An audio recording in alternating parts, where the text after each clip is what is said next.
नमस्कार मेरे प्रिय श्रोताओं। आज मैं आप सबको दीप्ति मित्तल जी द्वारा लिखी एक कहानी पेरेंटिंग लाइसेंस सुनाने जा रही हूँ। ये कहानी आजकल बच्चों की परवरिश में आने वाली मुश्किलें और उसके कारण लोगों का सिर्फ एक ही बच्चा पैदा करना या ना करना, इस विषय में है। तो आइए सुने कहानी पेरेंटिंग लाइसेंस। श्रुति, मैं कल नहीं आ पाऊंगी और परसों संडे है, तो अब क्लास मंडे को ही होगी, मैंने पर्स उठाते हुए श्रुति को सूचित किया। ये सुनकर वो खुशी के मारे उछल पड़ी। वाह मैम, फिर तो मेरा लॉन्ग वीकेंड ब्रेक हो गया। दोस्तों के साथ मस्ती करने का समय मिलेगा, वीडियो गेम खेलूंगी। पापा तो लंदन गए हैं और मम्मी भी इस वीकेंड घर पर नहीं है। कोई रोकने टोकने वाला है ही नहीं। श्रुति की आंखें चमक रही थीं। तुम्हारी आया तो होगी, वो रोक टोक नहीं करेगी? मैंने मुस्कुराकर पूछा। मैम, वो तो बस मम्मी पापा के सामने ही शेर बनती है। वो दोनों नहीं होते तो कुछ नहीं कहती। उससे तो अपनी सेटिंग है, उसे मालूम है यदि मैंने उसकी झूठ मूठ की भी शिकायत कर दी तो उसकी नौकरी चली जाएगी। श्रुति ने बड़ी शान से कहा। माफ़ कीजिए, मैंने आपसे अपना और श्रुति का परिचय नहीं कराया। श्रुति 9 साल की दुबली पतली लेकिन चुस्त लड़की है। बेहद बातूनी और चंचल है। उम्र के हिसाब से कहीं ज़्यादा स्मार्ट है। कई बार तो उसकी स्ट्रेट फॉरवर्ड और मैच्योर बातें मुझे अचरज में डाल देती हैं और उसके सामने मुझे अपना वजूद बौना लगने लगता है। और मैं हूँ श्रुति की ट्यूटर नीलिमा, उसे घर पर पढ़ाने जाती हूँ। मैम, क्या आप कहीं बाहर जा रही हैं? श्रुति ने आंखें मटकाते हुए पूछा। उसके सवाल पर मुझे हंसी आ गई। मैं कहीं बाहर नहीं जा रही हूँ। दरअसल कल मुझे ड्राइविंग लाइसेंस के लिए टेस्ट देने जाना है। उसमें क्या होता है? उसका सवाल था। मुझे आरटीओ ऑफिस जाकर ड्राइविंग योग्यता सिद्ध करनी होगी, तभी लाइसेंस मिलेगा। अगर ना कर पाई तो फेल हो जाऊंगी और मेरा लाइसेंस रिजेक्ट हो जाएगा। फिर मैं ड्राइव नहीं कर पाऊंगी। तो क्या सड़क पर ड्राइव करने के लिए हमें किसी की परमिशन लेनी होती है? श्रुति के स्वर में उत्सुकता थी। बिल्कुल, हमें अपने देश के ट्रैफिक सिस्टम से परमिशन लेनी होती है। ड्राइविंग के अलावा और किस बात की परमिशन लेनी होती है? श्रुति की जिज्ञासा बढ़ती जा रही थी। बहुत सी चीज़ों के लिए। दरअसल सरकार ने अलग अलग क्षेत्रों के लिए ऐसे सिस्टम बनाए हैं जो उसमें काम करने के लिए आपकी योग्यता जांचते हैं। यदि आप अपनी योग्यता सिद्ध कर पाते हैं तो अनुमति मिल जाती है। इसे ही लाइसेंस कहते हैं। उदाहरण के लिए ड्राइविंग लाइसेंस, मेडिकल शॉप या एजेंसी चलाने का लाइसेंस, स्कूल चलाने का licence, etcetera. Oh my god, फिर तो कुछ भी नया शुरू करने से पहले उसका लाइसेंस लेना पड़ेगा। श्रुति विस्मित थी। मैं चलने की तैयारी कर रही थी, मगर श्रुति के सवाल थमने का नाम ही नहीं ले रहे थे। वो ऐसे शून्य में ताक रही थी मानो किसी चिंतन में हो। मैम, पता है शादी करने के लिए भी बड़ी मुश्किल से लाइसेंस मिलता है। क्या मतलब? मुझे बात कुछ बेतुकी लगी। मतलब ये कि मैंने देखा था जब ताऊ जी अपनी बेटी की शादी के लिए लड़का ढूंढ रहे थे तो होने वाले जीजा जी के बारे में उन्होंने बहुत खोजबीन की थी। उनके परिवार, जॉब, दोस्तों, रिश्तेदारों सभी के बारे में वो जानकारी ले रहे थे। मैंने मम्मी को पापा से कहते सुना था कि भाई साहब तो किसी पुलिस वाले की तरह लड़के की खोजबीन कर रहे हैं। यानी ताऊ जी ने जीजा जी को हर तरह से जांच परख कर ही उन्हें दीदी से शादी करने का लाइसेंस दिया। हाँ, बात तो सही है। ये तो शादी का लाइसेंस देना ही हुआ। मेरी सहमति से श्रुति के चेहरे पर विजयी मुस्कान फैल गई। अच्छा मैम, एक बात बताइए। श्रुति को अब तक बहस में रस आने लगा था और वो इसे बीच में छोड़ने को तैयार नहीं थी। बताइए कि क्या पापा मम्मी बनने के लिए भी लाइसेंस लेना पड़ता है? क्या? इस बार उसकी जिज्ञासा से मैं अवाक रह गई। मैम, मैं सोच रही थी कि जब किसी को बेबी करना होता है तो क्या उन्हें भी किसी से लाइसेंस लेना पड़ता है? क्या उनकी पेरेंट बनने की काबिलियत को भी जांचा परखा जाता है? श्रुति की आंखों में बहुत बड़ा प्रश्न तैर रहा था और मैं तो समझ ही नहीं पा रही थी कि इस लड़की को क्या जवाब दूं। मेरी बोलती ही बंद कर दी थी इस छोटी सी लड़की ने। पेरेंट चाइल्ड रिलेशनशिप पर अपनी प्रेगनेंसी के दौरान मैंने भी कई किताबें पढ़ी थीं, मगर मेरी सोच कभी इस ओर नहीं मुड़ी जहां आज मुझे श्रुति ने ला खड़ा किया था। श्रुति के प्रश्न ने मुझे सोचने पर विवश कर दिया कि इसके लिए तो मेडिकल जांच हो सकती है कि दंपति बच्चा पैदा करने में सक्षम है या नहीं, लेकिन उसके पेरेंटिंग स्किल की जांच कैसे की जा सकती है? बच्चा पैदा होने से पहले कोई इस स्किल के बारे में कैसे जान सकता है? श्रुति अभी भी अपने प्रश्न का जवाब पाने के लिए मेरी ओर आशा भरी निगाहों से देख रही थी। देखो श्रुति, ऐसा कोई सिस्टम नहीं है। हो भी कैसे? बच्चे के जन्म के बाद ही तो कोई कपल पेरेंट बनता है। बच्चे के साथ साथ उनकी भी एज अ पेरेंट ग्रोथ होती है। उनके लिए ये नया लर्निंग प्रोसेस होता है। मगर मैम, पेरेंटिंग स्किल तो पहले से ही चेक किए जाने चाहिए ताकि फेल होने पर उन्हें पेरेंटिंग लाइसेंस ही ना मिले, क्योंकि एक बार बेबी हो गया तो उसे पेरेंटिंग स्किल में फेल पेरेंट को झेलना ही पड़ेगा ना। ये तो उसके लिए अच्छा नहीं होगा। जब हमारी सरकार किसी ऐसे इंसान को गाड़ी नहीं चलाने देती जिसके पास गाड़ी चलाने की योग्यता नहीं है, तो ऐसे पेरेंट को बेबी करने की परमिशन कैसे देती है जो उसकी अच्छी तरह से केयर करने के काबिल नहीं है? इस बार श्रुति मुखर थी। अच्छा तो बताओ कि तुम्हारे हिसाब से पेरेंटिंग स्किल कैसे चेक किया जाए? मैंने गेंद श्रुति के ही पाले में डाल दी।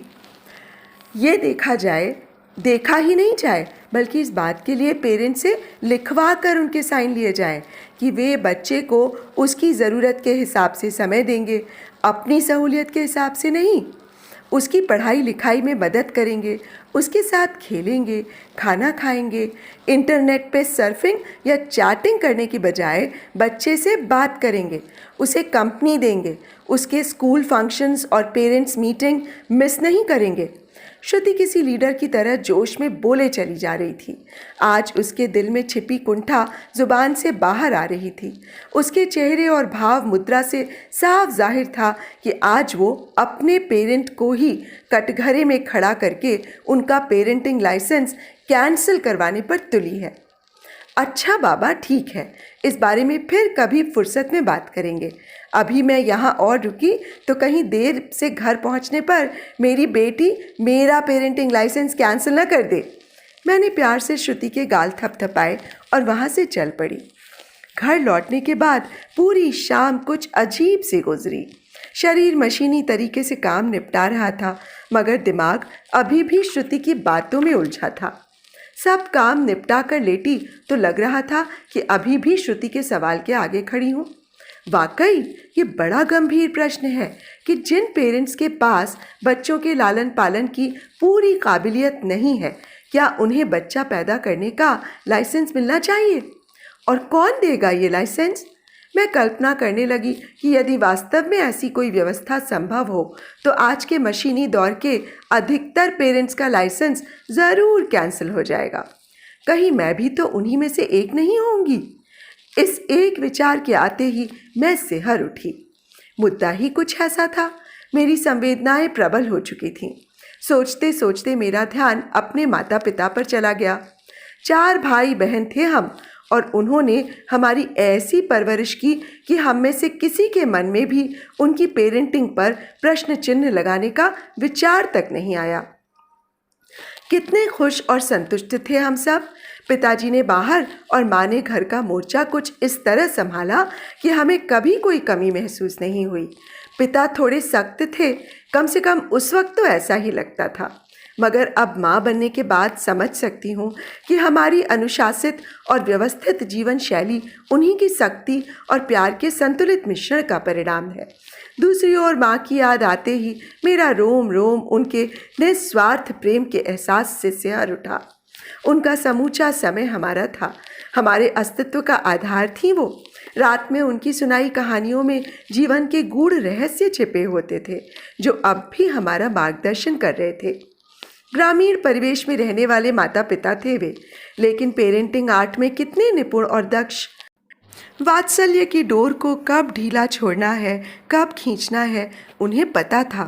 जिन पेरेंटिंग गुणों पर आज विशेषज्ञों द्वारा किताबें लिखी जाती हैं और उन्हें पढ़कर लोग पेरेंटिंग आर्ट सीखने की कोशिश करते हैं, वे सारे गुण उनमें नैसर्गिक रूप से मौजूद थे। ईश्वर ने कितनी सुंदर व्यवस्था बनाई परिवार की। उसने कुदरती तौर पर स्त्री में माँ और पुरुष में पिता के गुण डाले थे।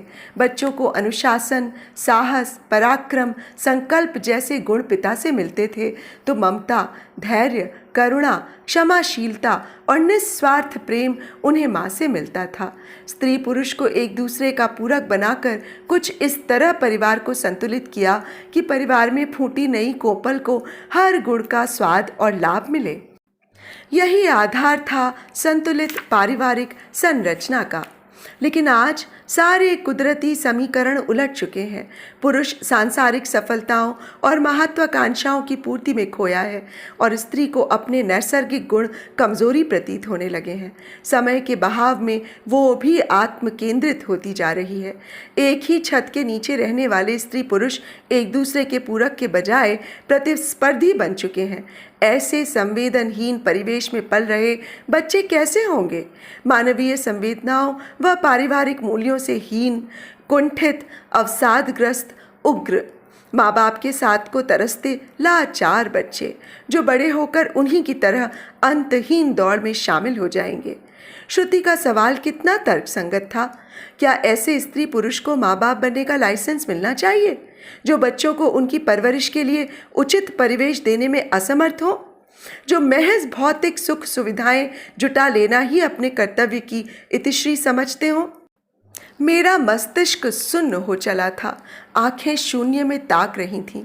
मैं पूरी ईमानदारी से विश्लेषण कर रही थी कि क्या भौतिक सुख सुविधाएं माता पिता का रिप्लेसमेंट हो सकती हैं?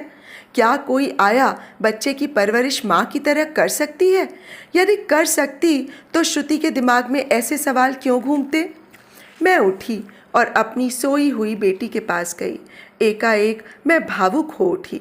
मैंने उसके सिर को प्यार से सहलाया और उसके कानों में फुसफुसाई, मेरी बच्ची, मैं पूरी कोशिश करूंगी कि तुम्हें अपनी माँ की पेरेंटिंग पर प्रश्न चिन्ह न लगाना पड़े।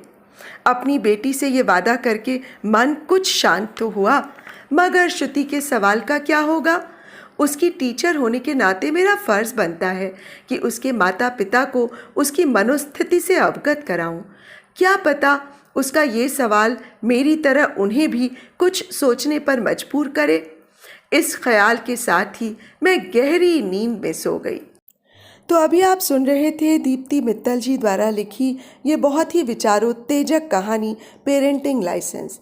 मुझे लगता है ये कहानी सुनकर आप सब कुछ सोचने पर मजबूर अवश्य ही हो जाएंगे। एक चीज़ तो ज़रूर है कि आजकल के माता पिता की मजबूरी हो गई है, स्पेशली महानगर में रहने वाले माता पिताओं की, कि वे दोनों ही काम करें। इसमें कोई हर्ज नहीं, किंतु इतना तो वे कर ही सकते हैं कि अपनी नौकरी के बाद का अपना पूरा समय अपने बच्चे के लिए समर्पित करें, ना कि सोशल मीडिया में सर्फिंग करने में या टीवी पर बेकार के शोज़ देखने में। कम से कम वो समय तो अपनी बच्ची को दें या अपने बच्चे को दें, जिससे कि उनका बच्चा उनके साथ एक तरह का जुड़ाव महसूस कर सके और उनके मन में भविष्य में श्रुति की तरह कोई सवाल ना उठें।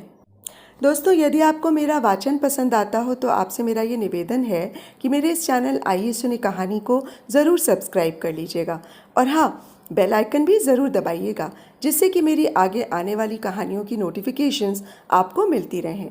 तो अब मुझे इजाज़त दीजिए। नमस्कार।